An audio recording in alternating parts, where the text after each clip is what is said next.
Bonjour les scorpions, j'espère que vous allez bien. On va découvrir ensemble vos énergies pour la semaine du 24 au 30 août. Alors, comme d'habitude, gardez bien à l'esprit que ce sont des énergies générales, c'est comme une sorte de météo. Vous seul décidez de ce que vous en faites, étant donné que c'est général, ça ne peut pas parler à tout le monde, donc prenez uniquement ce qui résonne pour vous, laissez le reste. Et je vous invite à consulter également les vidéos de votre ascendant et des autres signes de votre thème astral pour compléter ces informations. Ici, l'énergie avec laquelle vous entrez dans la semaine, ce que vous voulez profondément, comment vous vous sentez, la force qui vous soutient, le challenge à relever et le résultat global de votre semaine avec un message, un conseil pour finir. Alors, on est parti. Cavalier de coupe, reine de coupe, la lune, le 4 de coupe, la mort et le page de coupe. Bon, 2 arcanes majeures et 4 cartes de coupe. Autant dire qu'on est dans l'émotionnel cette semaine. Alors, ça va pas me donner d'indication sur ce que vous vivez concrètement, matériellement dans votre monde extérieur. En revanche, là, on va vraiment parler de votre monde intérieur et de votre cœur, de ce qui anime votre cœur, de ce que vous avez envie de faire exister, de modifier, d'éclaircir, d'ouvrir. On est vraiment là-dedans, uniquement du cœur, du cœur, du cœur, du cœur. Et alors, les 2 arcanes majeures que vous avez, la lune et la mort, nous parlent, avec la lune, de choses qui sont cachées. Cachées à l'intérieur de vous, des choses à découvrir de votre environnement, des choses à découvrir de là où les personnes qui sont autour de vous, qui sont concernées par cette situation qui vous anime tant le cœur. Et puis ça nous parle également d'un changement profond. Donc avec ces 2 cartes, on a des énergies qui vont impacter bien au-delà de cette semaine. Et cette semaine, ça va plutôt être une transition pour faire la lumière. Une fois encore, je n'ai pas d'éléments concrets de ce qui se passe vraiment dans votre vie. En revanche, émotionnellement, il y a des choses à découvrir, il y a des changements qui s'opèrent, et ça va pour le meilleur, hein. On va vers de l'ouverture de cœur. Alors, vous démarrez la semaine avec cette énergie de cavalier de coupe. Vous êtes animé par quelqu'un, par quelque chose. Vous avez envie de communiquer, vous avez envie de montrer, d'exprimer que vous êtes animé. Vous avez envie de dire à quel point ce boulot vous plaît, à quel point vous avez envie de concrétiser tel projet, d'aller dans telle direction, à quel point vous aimez telle personne. Vous êtes animé par cette énergie-là. Ce que vous voulez profondément, vous voulez l'énergie de la reine de coupe. Donc là, on est un cran au-dessus. Non seulement vous voulez cette ouverture de cœur, vous voulez la communiquer, mais vous voulez être dans une posture de cœur où vous êtes totalement dans l'ouverture, dans la stabilité, dans le confort émotionnel. Cette reine de coupe nous parle d'empathie, de connexion à l'autre, de connexion intuitive. On peut se parler verbalement, mais cette reine de coupe, elle n'a pas besoin d'utiliser les mots pour sentir, pour se connecter aux gens et sentir ce que les autres ont dans leur cœur, de quoi ils ont besoin, ce qui les anime profondément. Donc il y a quelque chose de très féminin. On est dans le féminin sacré avec cette reine de coupe, alors que vous soyez un homme, ça n'a aucune incidence. Ok, c'est pas incompatible du tout. On a tous des parts, des énergies féminines et masculines en nous, indépendamment de notre sexe. Donc vous avez vraiment envie de faire exister ce féminin sacré, cette ouverture. Quand on est dans l'ouverture, on peut se sentir vulnérable, mais dans cette posture de la reine de coupe, on a suffisamment d'assises, suffisamment de confiance pour être dans une grande ouverture, même en se sachant atteignable, du coup, parce qu'on est dans l'ouverture. On n'est pas déstabilisé pour autant. Et on prend beaucoup de plaisir à offrir ce qu'on a dans le cœur et également à recevoir. Ça, c'est ce que vous voulez, c'est l'état que vous voulez atteindre. L'état dans lequel vous êtes cette semaine, vous avez cette énergie de la lune. Alors la lune nous parle de 2 choses. Nous parle à la fois de tout ce qui est secret, de tout ce qui est caché, de tout ce qui de tout ce qui va se révéler petit à petit à vous, alors que vous ayez, vous, besoin d'aller creuser un peu pour chercher l'information, mais également toutes ces choses qui sont cachées, que l'univers vous dévoilera en temps et en heure, quand ça sera le moment. Donc pour l'instant, vous n'avez pas tous les éléments en main. La deuxième chose dont nous parle la Lune, c'est de nos parts d'ombre, de nos angoisses, de nos doutes, de tout ce qui est enfoui à l'intérieur de nous et qui nous fait nous sentir dans l'ombre, dans la nuit, intérieurement.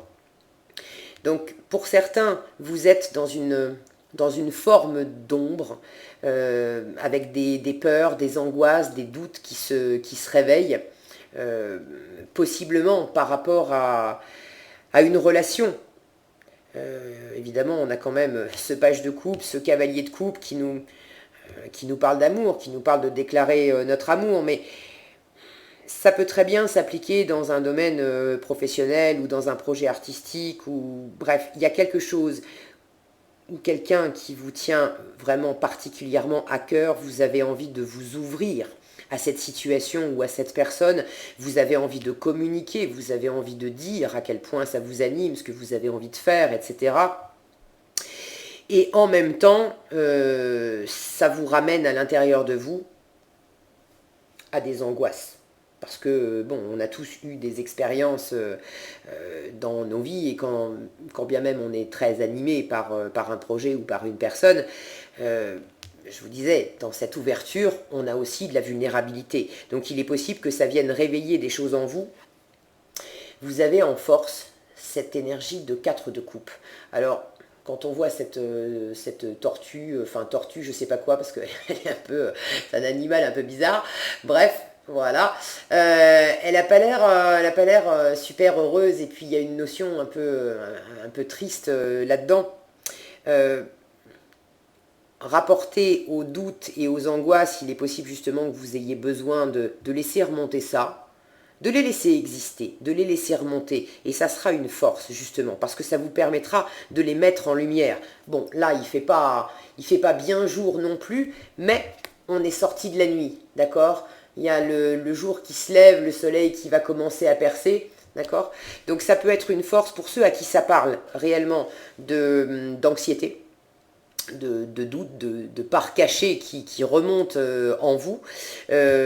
Votre force, ça va être de pas lutter, de simplement laisser remonter les choses, quand bien même ça vous agite, quand bien même ça s'agite autour de vous.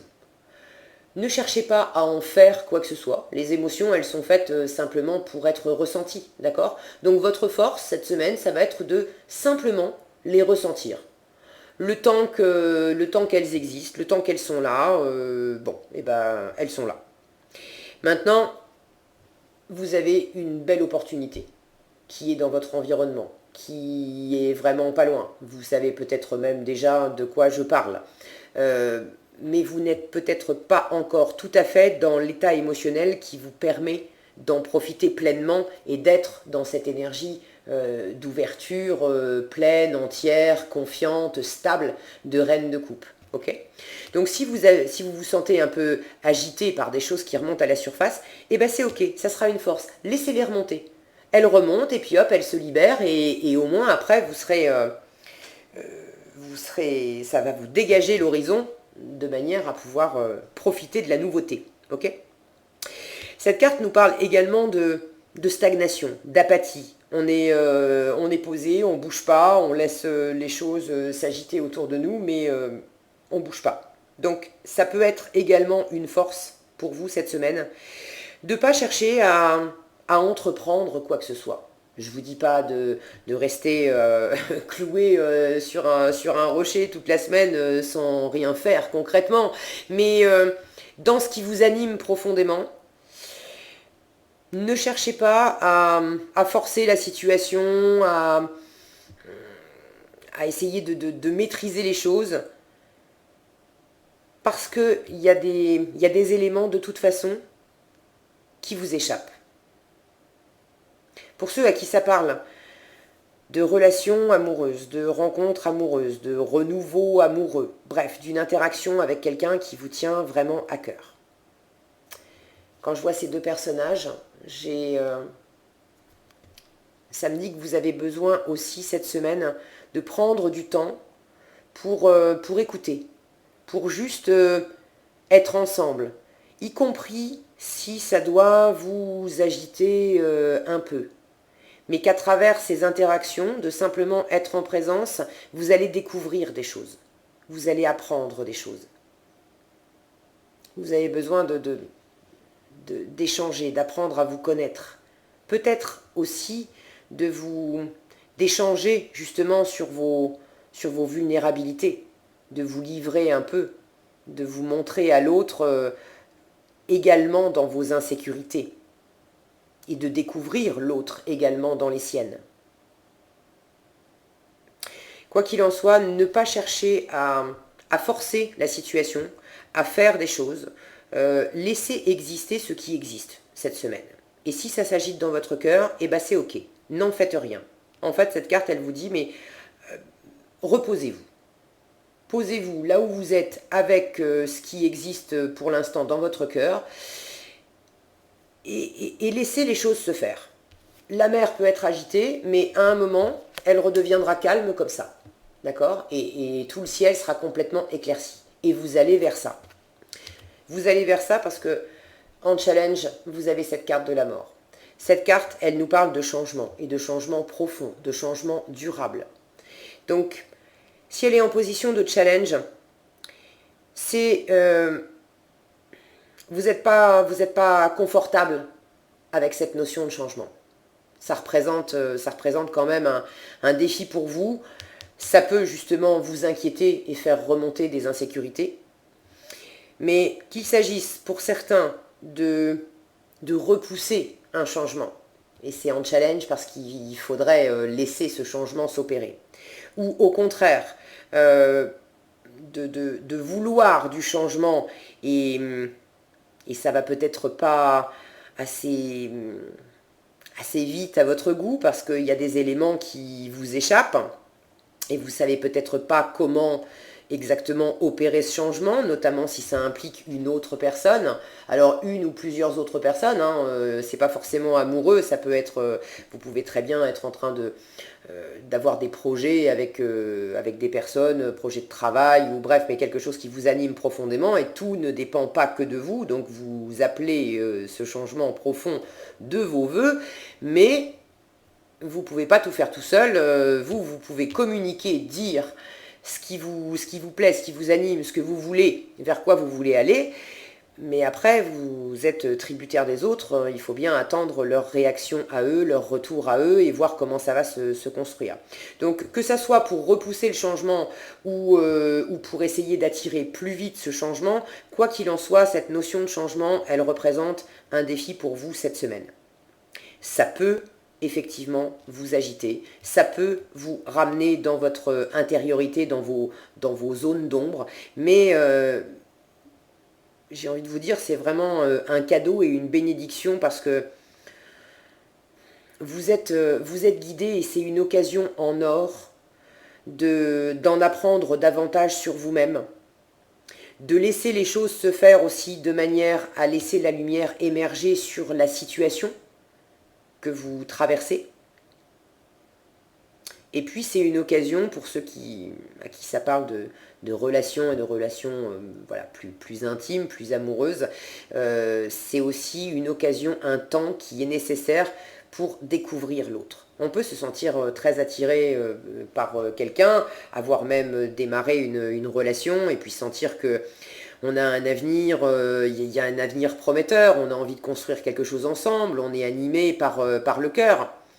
Maintenant, on veut peut-être aller aussi un peu trop vite, un peu plus vite que la musique, et il faut prendre le temps d'abord de sentir ce que cette interaction fait naître en vous, d'accueillir. On est vraiment dans l'accueil avec cette reine de coupe, d'accueillir aussi ce que vous dit l'autre, qu'est-ce que ça lui fait. Cette autre personne, elle a peut-être aussi les mêmes envies que vous, mais elle a peut-être aussi la pétoche aussi, d'accord ? Donc prendre le temps de laisser exister tout ça pour laisser les vagues faire leur boulot, parce qu'elles vous agitent, mais elles nettoient aussi en même temps. Et laisser le temps se calmer, l'horizon se dégager, et ça va se faire tout seul. Je sens que ça ne demande pas d'action de votre part cette semaine. Ce qui vous est demandé, c'est justement de ne rien faire, de rester connecté à votre cœur, de rester dans l'ouverture de cœur. Mais si des éléments vous échappent, si vous avez des insécurités qui remontent, c'est ok. Laissez-les exister, le changement est à l'œuvre. Ne cherchez pas ni à le repousser, ni à l'attirer trop vite. Le changement est à l'œuvre et c'est vraiment pour le meilleur. Vous avez cette ouverture, ce démarrage, ce commencement. Alors on est dans une énergie jeune, un peu inexpérimentée, un peu immature en résultat de la semaine. Donc c'est normal hein, si vous vous sentez déstabilisé. Mais tout ça, c'est beau, c'est ouvert, c'est un joli tirage. Une fois que vous aurez évacué ça, c'est vraiment une belle promesse pour votre cœur. Qu'est-ce qu'on a ici? Puiser les ressources en soi. Et c'est la carte numéro 2, c'est la carte de la papesse qui, elle aussi, nous parle de silence, de retenue, de choses cachées. Donc, vous avez besoin de laisser émerger des choses. Il y a des choses à découvrir en vous, à découvrir d'une autre personne, à découvrir d'une situation, et puis laisser l'univers aussi. L'univers vous cache également des choses, pas pour vous enquiquiner, mais parce que en temps et en heure, l'univers vous livrera ses réponses. Et pour l'instant, vous ne les avez pas. Donc, je vous lis le message. Puisez les ressources en soi. Vous êtes une personne intuitive. On a la lune ici, hein, qui vous parle vraiment d'être guidé, d'être connecté à votre intuition et de suivre cette intuition.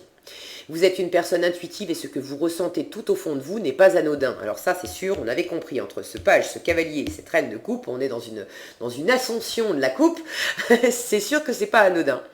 Écoutez ce que vous dicte votre cœur, là, je pense que ça va, vous êtes complètement en raccord, vous écoutez ce que vous dit votre cœur. Ayez recours à la méditation et à la prière afin de prendre les bonnes décisions. En termes d'écouter ce que vous dit votre cœur, écoutez également les remous de votre cœur. N'ayez pas peur du bouleversement que ça peut occasionner en vous. Ça sera vraiment pour le meilleur. Donc, si vous vous sentez un peu agité, ayez recours à la méditation, à la prière, à quelque chose qui vous calme, qui n'est pas actif et qui permet de simplement laisser aller ce qui est.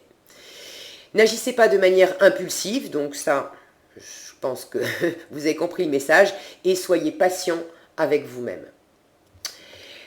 Voilà ce que j'avais pour vous cette semaine, les scorpions.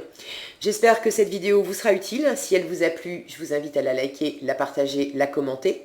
Et pour être averti quand je publie une nouvelle vidéo, il vous suffit de vous abonner et d'activer la cloche des notifications. Prenez bien soin de vous, passez une excellente semaine et je vous dis à bientôt dans un prochain tirage.